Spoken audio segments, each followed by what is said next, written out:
Graça e paz a todos. Eu fico sempre refletindo sobre essas denominações religiosas, sobre esse evangelho que prega hoje em dia. Nós vamos a certas igrejas, vemos na internet, pessoas letradas, teólogos, homens famosos na internet, e pregam um evangelho que não condiz com o que a Bíblia diz. Aí vocês podem dizer assim, mas isso aí é exegese de cada um, Wellington. Correto. E na palavra de Deus, Deus promete que aquele que não tem sabedoria peça que Deus dá. Aí vocês podem pensar assim, mas todos pedem sabedoria. Então Deus mente para alguns? Amados, quando nós falamos de evangelho, de Cristo, da igreja, de Gênesis, Apocalipse, eu sempre falo isso para vocês, nós percebemos a vontade de Deus. Tanto é que tem uma passagem aqui no livro de Efésios, capítulo 5, versículo 17, que diz o seguinte: portanto, não sejam insensatos, mas procurem compreender qual é a vontade do Senhor. Então, quando eu leio a Bíblia, de Gênesis a Apocalipse, eu procuro ver qual é a vontade de Deus. E Deus não muda. Não muda. A gente pode perceber que no início de tudo, Deus chamou o seu povo e deu a ele leis, mas leis divinas, para que eles não se corrompessem com as leis humanas. E resumindo, hoje em dia a gente vê um evangelho totalmente dedicado à vontade humana. Esses pastores de hoje em dia são lobos em peles de cordeiros. E quando a gente fala a verdade, as pessoas não querem ouvir a verdade. Elas preferem fechar os ouvidos e procurar alguém que possa mentir para eles. Eles sentem mais à vontade com a mentira do que com a verdade. Nós podíamos resumir a vontade do Senhor apenas em alguns versículos. Efésios capítulo 5, versículo do 22 ao 33. Prestem atenção, meus amados.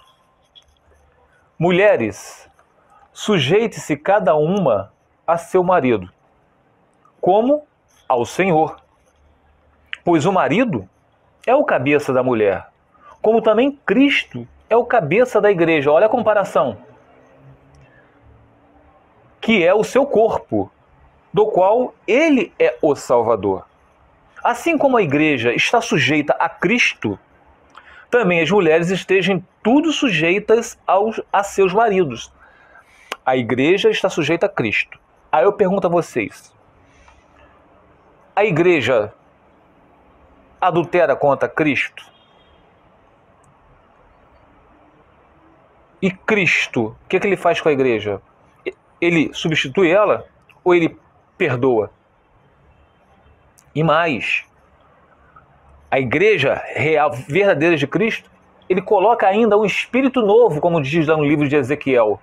Dar-lhe-ei um coração de carne no lugar do coração de pedra.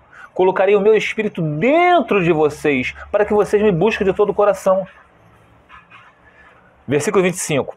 Maridos, ame cada um a sua mulher, assim como Cristo amou a igreja e entregou-se por ela, para santificá-la, tendo-a purificado pelo lavar da água mediante a palavra. Então, qual é o batismo?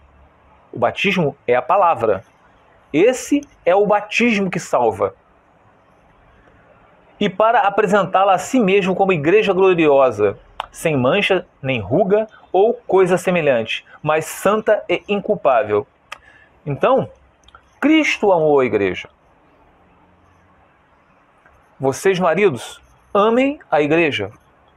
Amem a sua esposa. Vocês, esposas, amem ao seu marido. Lembra lá do livro de Oséias? Quando Deus vai lá tratar o adultério de Gomer, a esposa de Oséias, fala para ela, coloca nela à vontade, ó, volte para o seu marido. Cercarei ela com os pinheiros, para que ela não deite mais com seus amantes. E conclua, voltarei para meu marido, que estava melhor com ele do que com os meus amantes. E Deus fala o que para Oséias? Vá, trate novamente a sua mulher, apesar dela ser adúltera, e dormir com outros. Então, esse é o amor ágape, o amor que a gente resolve, decide amar a pessoa. 28. Da mesma forma, os maridos devem amar cada um a sua mulher como o seu próprio corpo. Quem ama a sua mulher, ama a si mesmo. São uma só carne. Se você está repudiando sua esposa ou seu marido porque ele adulterou, ele abandonou, seja o que for, vocês estão levando ele ao adultério. E vocês são adúlteros também por fazer isso. Além do mais, ninguém jamais odiou o seu próprio corpo. Antes o alimenta e dele cuida, como também Cristo faz com a igreja. Cristo alimenta a igreja. Cristo perdoa a igreja. Pois somos membros do seu corpo. Por essa razão, o homem deixará pai e mãe e se unirá à sua mulher, e os dois se tornarão uma só carne. E finalizando, este é um mistério profundo. Refiro-me, porém, Cristo e a igreja. Portanto, cada um de vocês também ame a sua mulher como a si mesmo, e a mulher trate o marido com todo respeito. Por isso, meus amados, que lá no livro de 1 Coríntios, capítulo 7, onde o apóstolo Paulo falou, se o descrente quiser se apartar, deixe-o ir. Deus nos chamou para vivermos em paz. Mas o cristão, ele santifica o descrente. E como é que é essa santificação? Ele é um descrente e resolveu se apartar. O que o cristão vai santificá-lo? Oração. E não é virar as costas para ele. Cristo não ama a igreja? Cristo desiste da igreja? Amados, olha só. Eu vou continuar pregando o evangelho autêntico. Autêntico. Vocês tomem cuidado com os mitos, com as pessoas que têm diploma de teologia que são famosos na internet. Vocês dizem, vocês amam Augusto Nicodemos, Hernani Dias Lopes, Lamartine Pozella, Antônio Júnior, Paulo Júnior e muitos outros, Luciano Subirá. Todos esses dizem que tem exceção para vocês se divorciarem e se casar com outro. Então, vocês têm que prestar atenção no que o Senhor diz e não o que o homem diz. Nicodemos, ele era mestre em Israel, professor em Israel. Jesus falou que para ele, você conhece as coisas dos homens, mas não conhece nada das coisas de Deus, Nicodemos. Fica os irmãos na paz do Senhor Jesus.